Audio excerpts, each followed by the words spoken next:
أهلا بكم. النهاردة بنبص بصة معمقة على وضع النادي الأهلي المصري، اللي هو يعني وضعه معقد شوية في كأس العالم للأندية 2025 في أمريكا. معانا مجموعة مصادر مختلفة، تقارير وتحليلات وحتى إحصائيات، وعايزين نفهم الموقف الحرج ده وفرص التأهل وإزاي الأداء ده ممكن يأثر على خطط النادي المستقبلية. الأجواء بصراحة مشحونة، خصوصاً بعد ما شفنا الجماهير في تايم سكوير، وده ضغط زيادة على الفريق أكيد. فعلا الوضع دقيق جدا للأهلي، خصوصا بعد أول جولتين، يعني تعادل سلبي مع إنتر ميامي وبعدين خسارة بهدفين قدام بالميراس البرازيلي.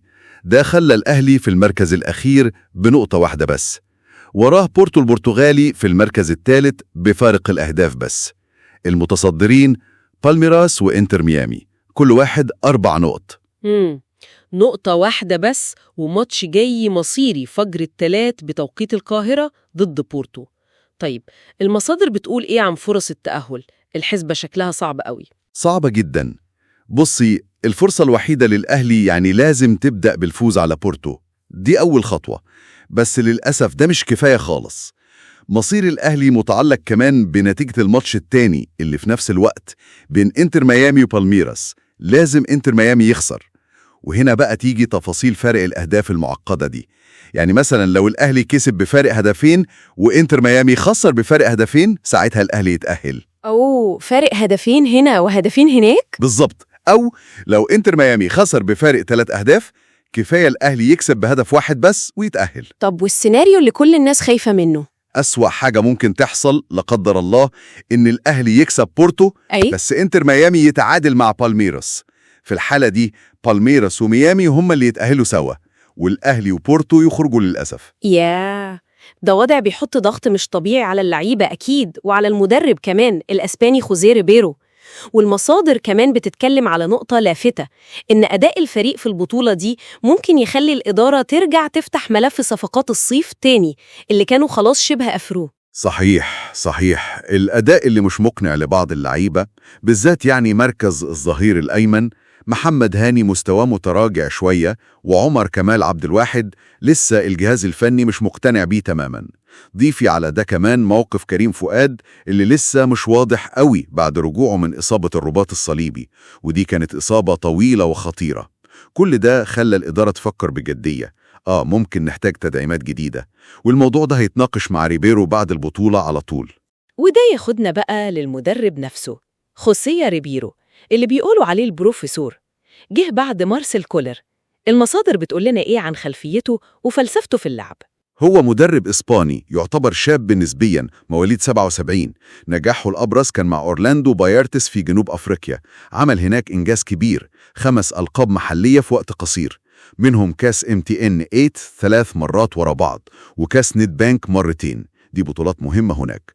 مشهور بتحليله التكتيكي الدقيق، وبيحب يلعب بخطة 4-2-3-1، بيحاول يمزج فيها بين الصرامة التكتيكية الأوروبية والمهارات الفردية الأفريقية. للأندية، خصوصاً إن في تقارير قالت إن الفريق متأثر بالإصابات، زي ما قال يحيى عطية الله في تصريح قريب. الإصابات أكيد ليها تأثير طبعاً، لكن برضو ما نقدرش ننسى إن الأهلي دعم صفوفه كويس قوي قبل البطولة. يعني جاب أسماء تقيلة زي تريزيجيه وزيزو بن رمضان والحارس سيحة، ده غير ديانج اللي رجع من الإعارة، وضموا حمدي فتحي مخصوص عشان المونديال. فالإمكانيات موجودة.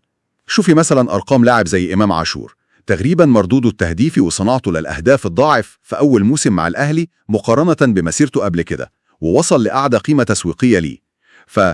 فالإمكانيات موجودة. التحدي يمكن في سرعة تأقلم تكتيك ريبيرو ده، اللي نجح في جنوب أفريقيا مع مستوى المنافسة الأعلى هنا. وجنب كل ده، في تاريخ الأهلي نفسه في البطولة دي، تاريخ طويل وتقيل وبيضيف ضغط زيادة. بكل تأكيد، دي المشاركة التاسعة للأهلي، تاني أكتر نادي بيشارك بعد أوكلاند سيتي.